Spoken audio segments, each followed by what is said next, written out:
here's what I'd like to do today, if it's all right, if I may have your permission. And if you say no, just so you know, I have my sermon outlined, and so it'd be hard for me to shift last minute. I actually want to start with kind of a quick update on me. We're going to then give you an all-out just how to read the Bible lesson.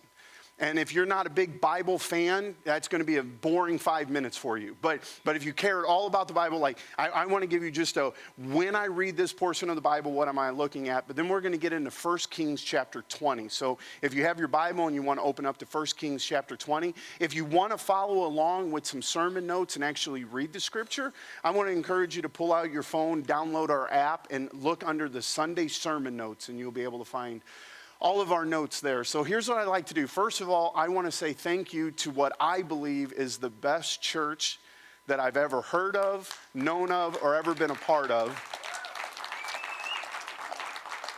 I've had some health issues over the last couple weeks, and the amount of text messages, the amount of food dropped off. And when I say food, I mean desserts. You guys, we need to talk a little health, because we would get like a pound of meat and 4 pounds of cookies.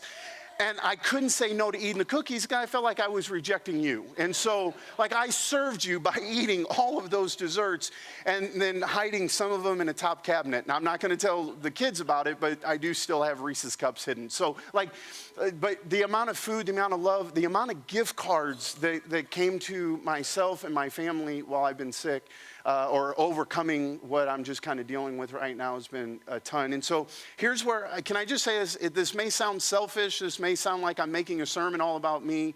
But as a family, I do just want to give you a quick rundown of kind of what occurred. It was 4 weeks ago now. Think about that. 4 weeks ago now, got done on a Sunday morning, went home. My normal routine is I take a nap, I get up, kind of be with the family the rest of the day, went to work on Monday, wasn't feeling real great. Tuesday, went to work for about a half a day, and actually left before. So Monday I was here by myself. Tuesday the rest of the team wasn't here yet, and I kind of told everyone, hey, I just not feeling well. I'm going home. Went home for Tuesday afternoon. Wednesday stayed home all day. But then, and women, you may not understand this. This may be just a guy thing. Have you ever not been feeling well and you think, I just need to push through this? Like, get up, get some sweat going, kind of push through this. So that was my idea. Women do that too? Okay, good. I apologize about my sexist comment on that. Let's be honest. At my house, my wife pushes through it a lot more than I do because the kids have to get taken care of and she doesn't trust me. So that probably is a very true statement. So it was about 5:30 in the morning. I decided to come up here to try to get some work done. Sat at my desk for about 5 minutes, and I was feeling nauseous. And I thought, I need to take care of this.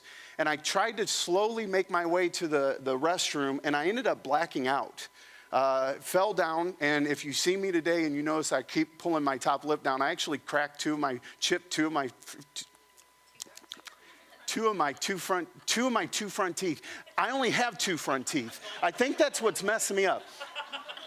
Chipped my 2 front teeth. Those online. There you go. And so, and I'm laying on the floor. Kind of came to, tried to reach in my pocket. I figured I need to call for help, and my phone was in my office. So I realized, well, I'm here.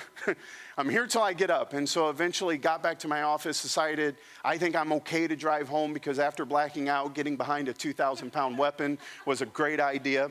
But my dumb ideas kept coming, don't worry. I drove home, and it's not even 6 o'clock yet, and I know Cammie has to get up in about a half hour to start taking care of the kids, so I thought I'll let her sleep a little longer. Just FYI, if you black out and chip your teeth, just tell your spouse as quickly as possible. They're not going to be happy that they got a little bit more sleep. And so she got up and she reprimanded me. Only a wife can. And it was, hey, you're going to the ER. So I ended up going to the ER to find out I had pneumonia, and eventually found out that I also had COVID. I'm at home trying to recover from that. The following Sunday, I ended up waking up in the middle of the night. I actually woke Cammie up because my breathing was so bad. in waking up. I went downstairs, and again, as a guy, we think we can fix this. And again, maybe it's women too, but I'm not you, so I don't know. So sat on the couch thinking if I sat upright, maybe I'd breathe a little better. Maybe this is pneumonia. Next morning, my daughter came down and climbed up on me to cuddle with me. And as a dad, I'm never going to say no to daughter's cuddles because you don't know when the last one's going to be there. And she climbed onto my chest, and I actually felt like I was suffocating. I had to move her off my chest, so I went upstairs and kind of got cleaned up. Cammie was asleep still. I'm very much a morning person. I feel like I should clarify this because you guys are like 11 o'clock and she's still in bed. No, this is, my normal routine is like waking up at 4 in the morning. And so I was in the bathroom by myself and I went, God, I'm having a lot of pain, but is it because I've been laying around doing nothing, or do I need to do something about this? And I'm telling you, just the most peace that God could have given me just swept over me. And it's almost like when it swept over me, it swept me onto my feet to go out to the bed and wake up my wife. And I said, hey, I think I'm going to have to go to the ER. And she rolled over and was like, that's your problem, not mine. And so, well, I already told you she's not a morning person. And so I ended up going to the ER, and I just said, hey, I'm having a lot of trouble breathing. I had pneumonia, blah, blah, blah. Come to find out, I had multiple blood clots in both of my lungs. No one ever gave me the count, so at this point I don't really care. I just remember a nurse saying, we're going to give you shots in the fatty part of your belly, and I thought, I need to lose more weight. So, like, you don't say that to someone, the fatty part of your belly. So I ended up being in the hospital for 2 days, which, let's transition kind of to the sermon here. I am doing better, still trying to figure out kind of what a rhythm of life looks like and things like that. But so one of the nights, and by the way, no one visited me in the hospital. And I'm going to assume that's because only one person a day is allowed to, because the list would have been long, right? Oh, that's right. My sister did. My sister did. My sister did, my mom did, and my wife did. But it didn't help with the joke at the moment, babe. But why don't you grab a mic and come on up here? So what is it? We got a yes from the front row here, so. And I will say, while I was gone, I was able to listen to Pastor Brent's sermon, Pastor Aaron's sermon, Deidre Mauger from last week. And guys, you all crushed it. The church was blessed. It made me wonder, do I need to come back at all? Because just the nuggets, the thoughts, the heart, the pastoral heart from all three of them was just, it was beautiful. It was. So kind of a story I haven't told many people. So it was one of the nights that I was in the hospital. Just sleeping is miserable in a hospital. They keep coming in to make sure you're alive and like take blood pressure and stuff like that. But it was one of the times I was able to doze off. I had multiple dreams while I was asleep that I was saying goodbye to people and that I was getting my affairs ready to pass away. Now, I want to tell you that when I woke up, mentally, I had no thought that I was dying. But apparently, somewhere inside, subconsciously, because a couple hours early, they had to come in and half sedate me. I had such trouble breathing that they had to put oxygen on. I could not get a deep breath. There was this little machine you suck in, and I'm supposed to be like at 2,500, and I'm like at 400. And I just unable to take any type of deep breath. And so apparently somewhere subconsciously, I was processing the trauma that my body was going through. And I stand here today to say, I have a thought for today's sermon that isn't some random idea that I had that I jotted down on paper. It's because a couple weeks ago, this is something that I was living through. And here's today's sermon. Ready for this? We have one life. You have one life to live. And you don't know when that life is gone. You don't know when that life is present. You don't know when you'll have health in that life and feel like you're running at 100 miles an hour, or when the brakes get put on and you're sitting on the side of the road with a flat tire. You have one life to live. And that's what I want to talk to you about today, but then also over the next couple weeks. In this one life that you have, guess what? You have one mode of operation to live by. You have one heart that you need to protect and oversee. You have one thought process that's going to dictate, determine. If you want to set up for that, go back to last week to Deidre's sermon. You have one thought process that will dictate your life. So over the next couple weeks, I want to talk about the one, but today I want to talk specifically about you have one life to live. And I feel like this is deep within me today, because apparently somewhere along the process, my subconscious was saying, is this your end of the one life? And I want to walk my daughter down an aisle. I hopefully are able to stand before my boys and say, do you? I'll have a grandchild that plays a sports event. Man, I'd like to take him.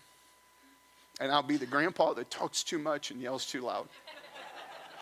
Because I probably will have the cutest grandchildren in the history of the world, because I have the cutest children in the history of our society. Voted by Life magazine. Google it later. But it's true. So I want to talk about the one life we have to live. And in talking about the one life we have to live, let's do this. Can you guys give me 5 minutes? I'm just going to give you an all-out Bible lesson right now, okay? Because you have a Bible to read, and can we just be honest, and this is to make sure you haven't fallen asleep with my history of myself. How many have ever read the Bible and went, I have no idea what that meant? Come on, show of hands, be proud. How many read the Bible, every time you read it, you get it 100%? Raise your hand so we can call you a liar. We will publicly ridicule you. I have a gift of sarcasm. I'll give it to you. So sometimes when you're reading the Bible, you don't know what's going on. And since we're going to read out of 1 Kings today, I want to tell you what to expect when you get there. Because if you've ever read through the Bible in a year, you read 1 Kings, 2 Kings, then you come to a book called 1 Chronicles and 2 Chronicles. I know you guys are Bible thumpers. I love it, okay? As you get to 2 Chronicles, you'll probably say this, I've read this already. And guess what? You did. Actually, you're reading the edited version.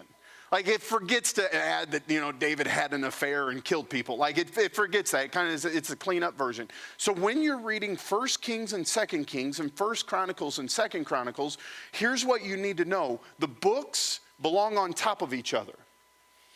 There's 4 sets of books that are writing about the same time period, but 2 different things. And ready for this, I hope I don't lose you here, but you guys remember that King David had a son, and he was the smartest guy ever lived. His name was Solomon. I love it. For those online, feel free to type it in so we can see your answers. So you had David, then Solomon, then he had 2 sons, and you just need to learn these names because you sound fancy knowing them. Rehoboam and Jeroboam. It makes me sound smart, but it's not. It's in the Bible, so you can know it for yourself. Rehoboam and Jeroboam, and what ended up happening after Solomon is the nation of Israel split into 2. 10 tribes went north to create something known as Israel, and they set up a new capital called Samaria. And then 2 tribes went south, known as Judah, but their capital was still Israel.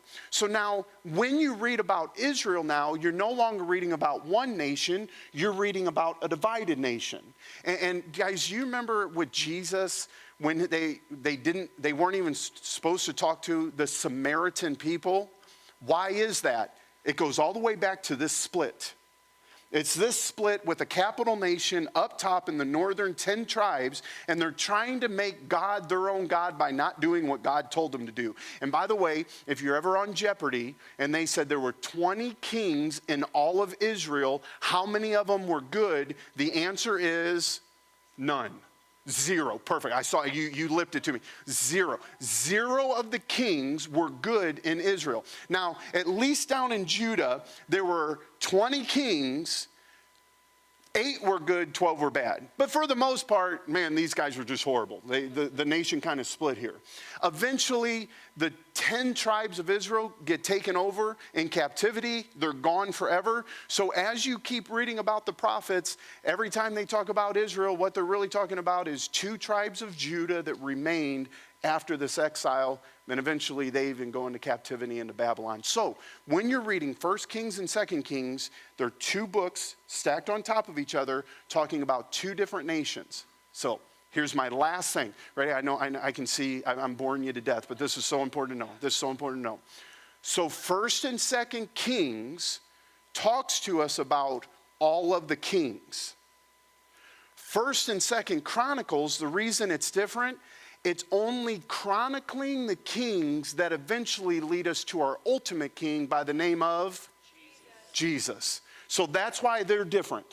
One only cares about taking us to Jesus. The other one says, hey, here's what's going all together in this nation right now. So that was your Bible lesson of the day, but then here's the last thing to throw out. This is when we really start seeing prophets come onto the scene. And what are prophets? I actually wrote down a couple things for you. Prophets speak on God's behalf. The second thing they do is they are covenantal watchdogs. So are you doing this correctly? If not, we're going to tell you to come back and do it correctly. They call out injustices and idolatry, which is going to be the main part of today's sermon. And then the other thing they remind us to do, and even prophets today do this, they help remind us that we are supposed to be the light to the world around us. So the prophets have just shown up. We have a divided nation here, and you have the kings of Israel, headquarters Samaria, kings of Judah. We're going to talk about an Israelite king right now. And if he's an Israelite king, does that mean he was good or bad? I love it. I knew you guys were going to say it. Everyone online right now, just give me, I was going to say, give me a thumbs down, but I don't want that. Don't, just type in there, bad king. That sad face, why don't you not use that emoji? So, okay, so here's what we're going to do. Let's set up now this story. And this would be part 3 of my sermon. We're on a whole different whatever. Okay. Yeah, I haven't done this for a couple weeks. I'm still trying to get back into the groove. So now we're going to talk about a king by the name of Ahab. This king Ahab was overseeing his nation at this time, but an opposing king, and I love his name, ready? And I'm sure I'm going to pronounce the last name wrong, but this makes me easier to remember. Ben-Hadad. I don't know if it's Hadad, but it looks funny to me.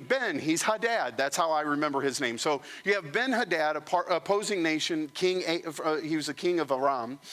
And he decided, I'm going to come in and conquer this Israelite nation. And at one point in the scriptures here, it actually says that the opposing kings surrounded the mountaintop, and the Israelite army looked like 2 flocks of sheep. So can we just say this, 100 to 1 odds? 100 to 1,000 odds. I mean, this is not looking good right now. And so this opposing king sends a message to the king Ahab, and he said this. He goes, if you send us all your gold, all your silver, your best women, which, can I just say, a little offensive, you know. Like, go ahead and have a runway contrast, and we'll take her. She's a 7, 5, stay here. Like, give us your best women and your choice children, and we won't attack you. And this king of Israel, such a man of God, but he wasn't, because all king of Israels are bad. He said this, deal. We'll just send you our women, our children, our gold, and our silver.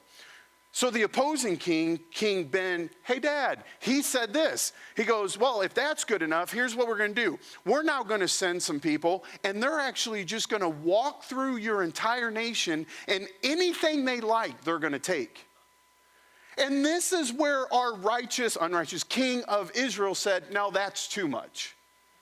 Like, you can't just come in here and pillage and plunder everything that you want. So he said, no, that's too much. So, of course, Ben-Hadad, he said this. He goes, I'm now going to come in and conquer you. Well, at this point, a prophet comes in, and he said this to our king, King Ahab. And he said, hey, this guy now has offended us and your God. So God is now on your side, so we're going to be able to overcome this. Here's how you're going to do it. And by the way, when God steps on your side, God will give you the strategy you need in order to conquer the enemy that's ahead of you. The rest of it, you feel like you're just going to give the best part of who you are, never feeling like you're conquering it. And all of a sudden, this prophet comes in, and you're going to grab these people, and they're going to go out first, and this is what's going to happen. And we're, rather than waiting for him, we're just going to march onto them. Next thing you know, the Israelites go out, and they just absolutely slaughter these people, and they take off running. But the prophet says this, you need to be ready, because next spring, he's coming back. So we fast forward a little bit of time. Next spring, wouldn't you know, the prophet is correct. Here comes back the king. And the king, he says, there's a whole story, but basically it was, they're the God of this, we're the God of that. If we make their God fight on our terms, we'll win. And our God went, wow. Couldn't have done that better on cue. I got to finish it now. Sorry, I got to get the thumbs. Got to finish it up. And our guy goes, you think it depends where we fight, if you're going to win or not? He goes, challenge accepted. And so our God went back to our king and said, listen, it's time to take them out. So all of a sudden, we start taking them out. We're destroying them. They're losing. And their king, what's his name? Ben? Hey, Dad. And so it worked. I was hoping. I thought if I do that goofy thing long enough, it would work. So Ben, hey, Dad, all of a sudden said, here's what I'm going to do. I'm going to put on sackcloth and ashes, and I'm going to see if I can go negotiate with this king, because after all, only thing I really care about is my own life. So they went up, and they began to negotiate, and our unrighteous king of Israel, Ahab, ended up negotiating with the other king to spare his life. Point number one today. If there is something in your life that God has called you to destroy, do not negotiate it with it, destroy it. When we have issues in our life, when we have struggles in our life, when we have shortcomings in our life, the only thing you can do with addictions, the only thing you can do with fear, the only thing you can do with doubt, the only thing you can do with an enemy's tactic that wants to destroy you is destroy it, not negotiate with it. You cannot live a life thinking, I'll give a little bit to you, but I'll save the rest for my family. No. That negotiation doesn't work, because this king, as long as he's alive, will never be satisfied, because he'll start with, give me some silver. Give me some gold. Give me your women. Give me your children. You know what I like to do? I want to systematically walk through your life, and it even says it. Anything that I find of value, I want to steal from you. Why would you ever negotiate with this thing in your life? Here's what you need to do. We need to destroy this thing in your life. And so what God is calling you to in this place, when he's calling us to be victorious, it isn't victorious on our terms. It's victorious according to his calling. And there's things in our life. Is there anyone else in here right now? There's something in your life that if you could say, I'd snap my fingers and it'd be completely eradicated, you'd want to do it. The reason why you haven't snapped your fingers is you're still negotiating with it. I'll appease you a little bit as long as you don't overtake me.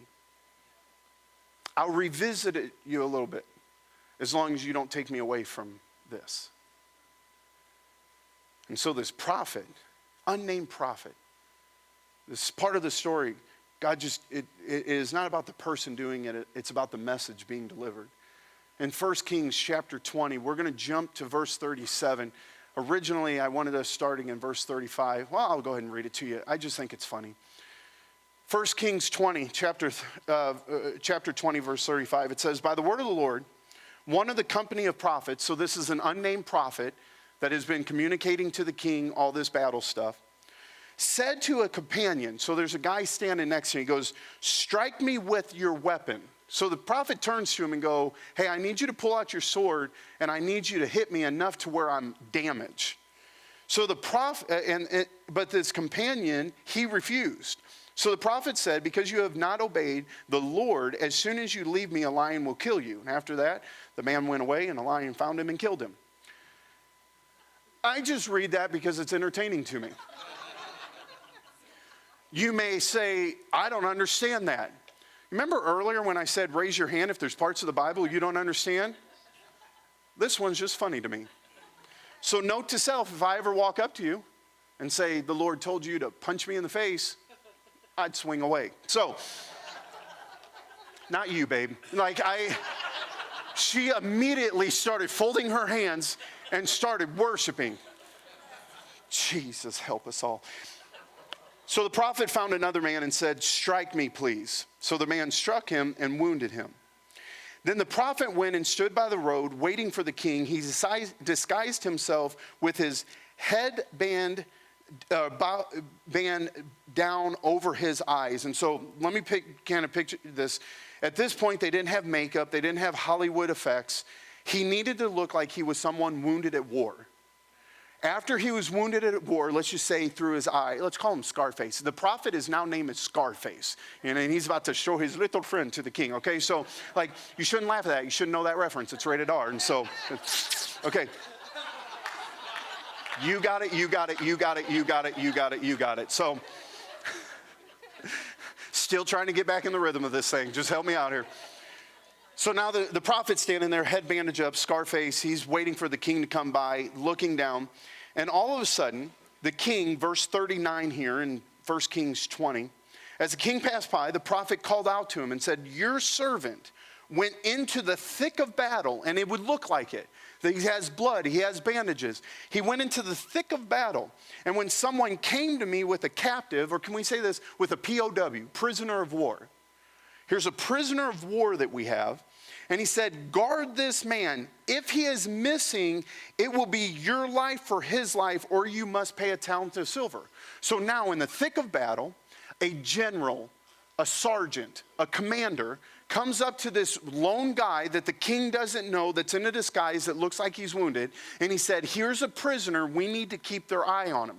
And by the way, if you lose him, you die, right? This is what is just being communicated, or this is the story that the prophet is sharing. And so now, the prophet, he says this, while your servant, the servant being the prophet, he's role-playing here, says, while your servant was busy here and there, the man disappeared. And the king says, well, this is your sentence. You've pronounced it upon yourself. So you already told me that if you lose him, you're going to have to die. You're now telling me that you lost him, but you told me that your sentence is that you have to die. So guess what? You need to die. And right then, the prophet quickly removed his headband from his eyes and said, aha. It's not in the Bible, but that's how I would make the movie. He said, aha. He said, all of a sudden the king of Israel recognized him as one of the prophets. And the prophet said to the king, this is what the Lord has said to you. You have set free a man I have determined that should die. Therefore, it is your life for his life, your people for his people. So let's say this a different way. We're reading this story right now, and it's apparently about a prophet, an opposing king, and the king of Israel that should be doing right. And we want to say, since you let this other king go, it's now going to cost your life. Let's reframe this just a little bit different, and you're going to see where this fits. What if I said to you right now, there's something in your life that God wants you to destroy, and if you continue to negotiate with it, if you continue to appease it, if you continue to try to play nice with it, what ends up being destroyed isn't this opposing king, isn't this thinking, isn't this addiction, isn't this belief system. The thing that ends up being destroyed is your life.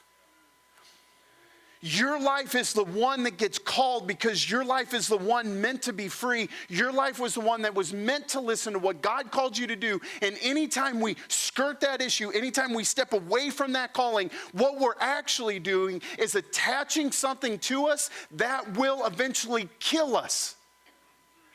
And you have one life to live. And if you think you can go home at night and no one sees you, and you pull out your laptop and you get on here, you're saying, this king that's opposing me, that wants to take my gold and wants to take my silver and wants to take my women and wants to take my children, I'm just not going to let him die. I'm just going to tell him where he should stay. He can't have all my kingdom, but I'll give him this little part of the kingdom. You go home at night, and it's just weird. Sometimes I feel like the examples that I'm supposed to use, and this is one, you feel like you go home at night and no one knows your internal pain, so you take a blade and you cut inside your thigh, you cut on side of your arm, and you think no one else is being injured by this. I'm doing this so that I can feel life. You may not even know this, but you're releasing actual hormones and different chemicals into your body so that you can numb pain. And here's what I want to say, even though you don't think anyone else can see it, there's a king standing over to the side saying, I'm still planning on taking your whole life. In your church world, in your Christian world, you view yourself as a straight shooter, but somewhere in your business world, you're okay fudging the numbers, changing the contract, and getting the best for yourself all the time. And you may say, I'm not hurting anybody else, but I'm telling you now, there's a king over here to the side that you think you've left him one portion of your life, but eventually, here's what the prophet is telling us. Here's what God is telling us. They're not ever satisfied in this one aspect of your life. They want to take it all. And you have the one life to live, and it's worth facing the king to destroy it. It's worth facing this thing to destroy it. After we get done with this Mother's to Father's Day series, I'm going to do a 3-week conversation specifically on something that I learned through my sobriety plan. And if you're new to the church and you go sobriety plan, I suffer from a disease known as alcoholism. It's where you use a depressant drug that has diminishing returns, and it's chronic and fatalistic in its very nature. And there came to a time in my life where this king wanted to overtake all of me, but I had to decide, it's either you or my family. It's either you or my destiny. What if we looked at this thing? Your spending is out of control. And you just think, well, this is this one part of my life. No, eventually the debt snowball will so overtake you that it will come through and take your gold and take your silver, and your stress on your relationships will be so much you'll lose your wife, you'll lose your husband, your children won't want to live underneath the depression of what the household is. You'll lose your children.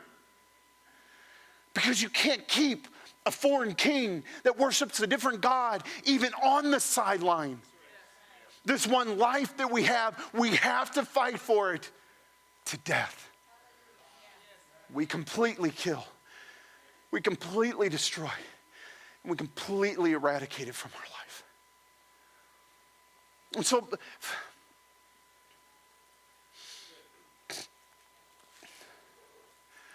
be honest with you, I'm just catching my breath here for a second because you all made me preach a little bit.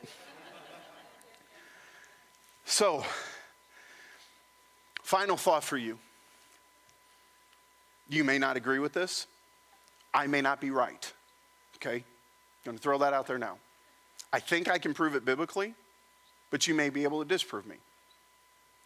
When it comes to your opposing king, when it comes to the one thing you're supposed to keep your eye on, why don't we keep our eye on this thing? And I love it when the prophet said in verse 40, I was just busy here or there. No, I was busy overtaking a foreign hill. No, it wasn't anything big. I just got busy here and there. I just got busy coming home, and when my kids say, can I tell you about my day at school? Can I tell you about my ball game? I said, hang on a second, this inning's almost over. I just got a little busy here. My wife, and this is a true thing, by the way, she wants some cedar outside and a playground power wash. She wanted it for Mother's Day, and I was in the hospital, so I got out of doing it. But, I mean, that's silver lining, glass half full type guy.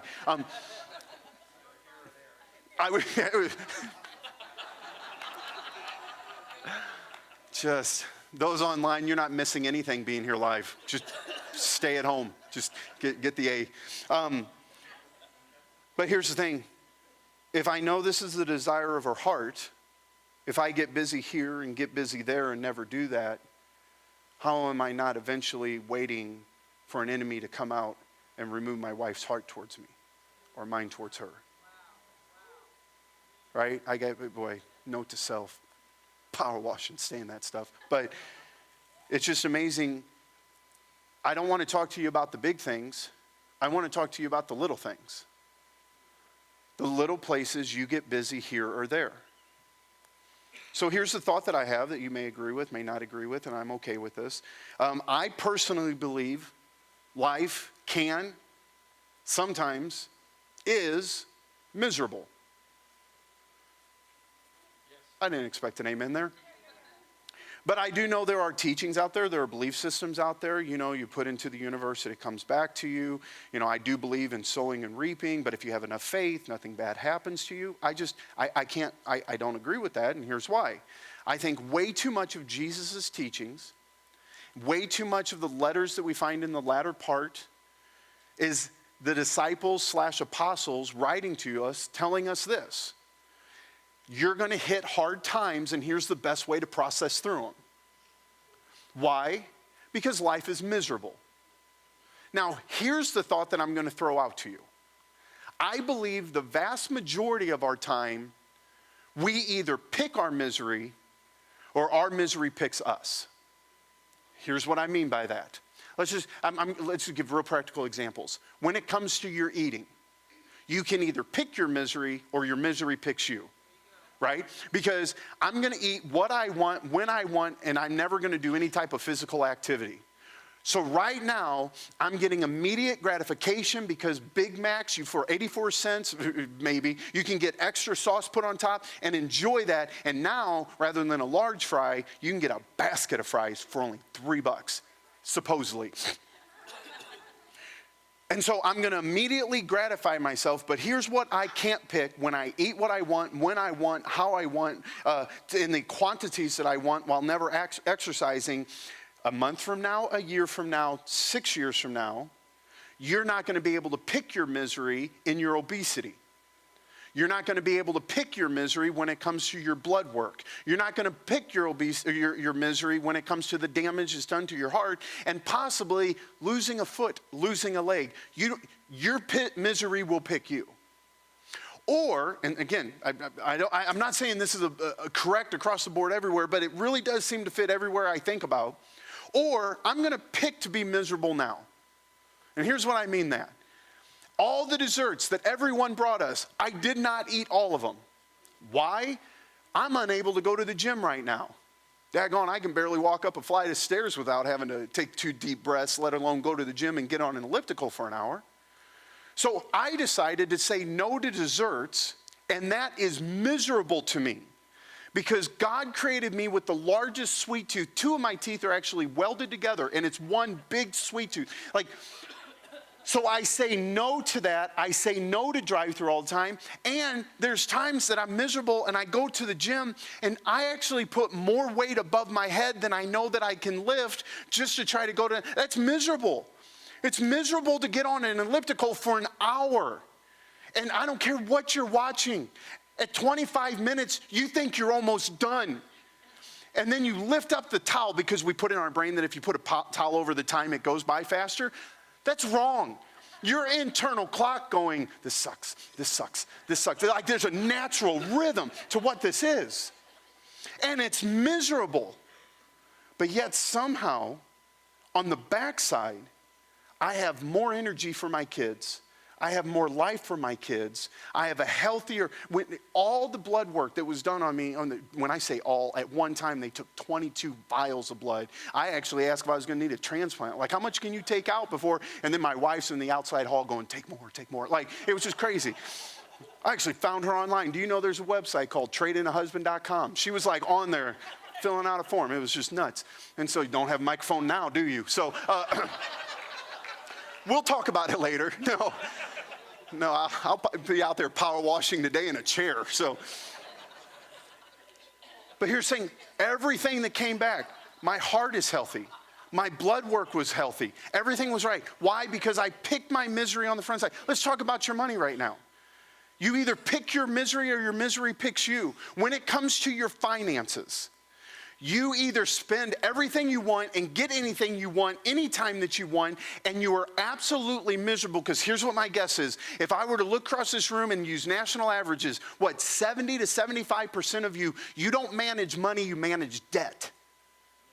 And it's miserable when you have a mortgage payment due, your quarterly life insurance that you forgot about, and your every 6-month homeowner insurance just show up, and you don't have enough money to pay all your bills. That's miserable. I choose to pick my misery up front and say no to the kids every time we go through a grocery line and there's this rack of freebies sitting there. Snickers, Skittles, whatchamacallit, Oh, that's right, Ruth Bar. So like, that joke did not work at all. But I still liked it. So like, and you know what the most difficult thing to tell kids is? No, because they never respond properly. Can I get an amen from a parent out there? Never respond properly. But I'm fine saying no now, because when we take a vacation this summer, I've taught them you were miserable with the little things, but now look at the big thing. I'm fine being miserable in the moment by saying no here. So now let's talk about this. When this disease, when this belief system, when this pain, when this shame, when this thing shows up to you, and you just sit down and say this, come on in, King. Hey, Ben, come on in. Hey, Ben, come on into my life. You know what we need to do? Some of you right now, Holy Spirit, I'm going to ask this. What is the thing in their life that they need to destroy? What is the fear, but what is the habit? What is the belief? What is the routine? I'm going to encourage you right now, if you feel like God dropped anything in your heart, name it, hey, Ben. And it's going to remind you of 1 Kings chapter 20, that there was an opposing king, and every time he comes, you go, hey, Ben, you're not welcome here.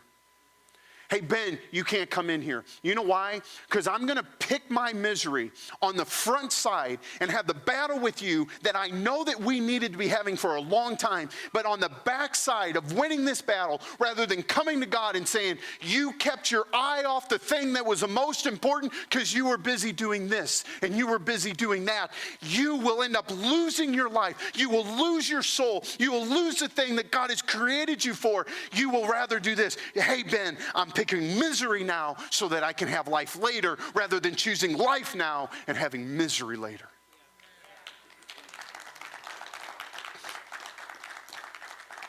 God has called you to have one life. And this one life, He is going to give you the battle strategies that you need to kill your hey, Ben.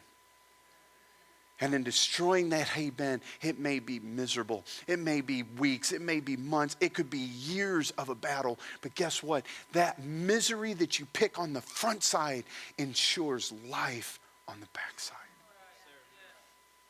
But I will warn you now, if you negotiate with him on the front side, to say, I don't want to be miserable. If you leave him on the side and say, I'll only let you live in this part of my life, that king is waiting for the day to take your gold, to steal your silver, to destroy your relationship, and devastate your next generation. It's worth the fight. It's worth the misery. God, I just pray right now for anyone here, for anyone watching us online, that they feel like this sermon hit home,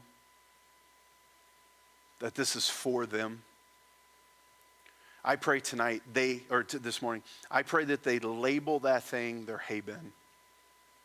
And in labeling it their hey, Ben, next time it shows up, they call it out by name and engage in the battle. And even though, God, you hear this, God help us, the mountains are full and we look like a small band of goat herders.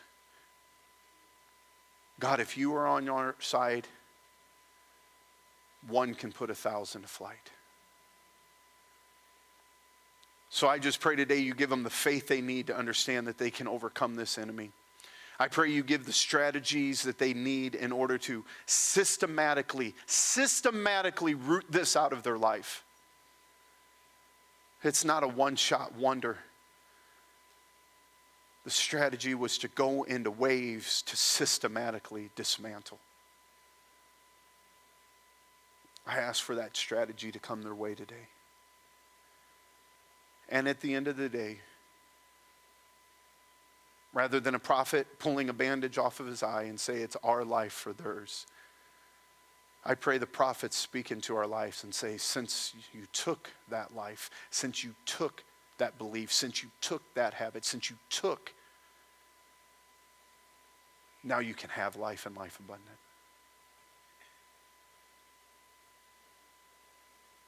Lord, help us find freedom in this one life that we have to live today. If you're here right now and you have your eyes closed, may I just ask you to keep them closed for 2 more minutes. If you're watching us online, stick with me for 2 more minutes. I have a very simple question for you. If you have one life and one life to live, you need to live it with the Savior that has saved you. His name is Jesus Christ. The chance you're here today is because you know that name. The chances you're here today is because you celebrate something known as Easter and you at least know something about it, and here it is. 2,000 years ago, God stepped out. God, an eternal being, stepped out of heaven, a timeless realm, into time, out of eternity, into our temporal, in order to walk with us and talk with us, because mankind owed a debt that nothing could pay it except for a perfect life. Jesus was that perfect life, and he paid the price. Does that mean believing in Jesus, one day you die and go to heaven? Absolutely. I don't want to talk to you about the retirement program.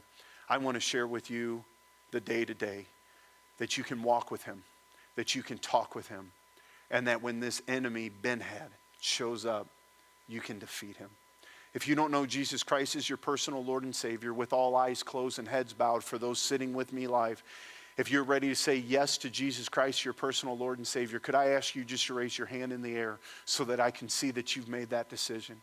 And as decisions and hands are going up here in the church, for those online, the same question is coming to you. If you're ready to receive Jesus Christ as your personal Lord and Savior, there may be a tab popping up in front of you that says click like here. There may be a comment that shows up in the screen that says, if you're saying this prayer, make sure to like this so that we can follow up with you. Or just leave us a note on one of our social media platforms so that we can help you take your next step in a growing relationship with Jesus Christ. But before your next step, can we all do this first step together and say this prayer out loud? Dear Jesus, today is the day that I'm ready for freedom. And I want one king in my life, and that's King Jesus. Forgive me of my sins. Become Lord of my life. And this day forward, I follow you.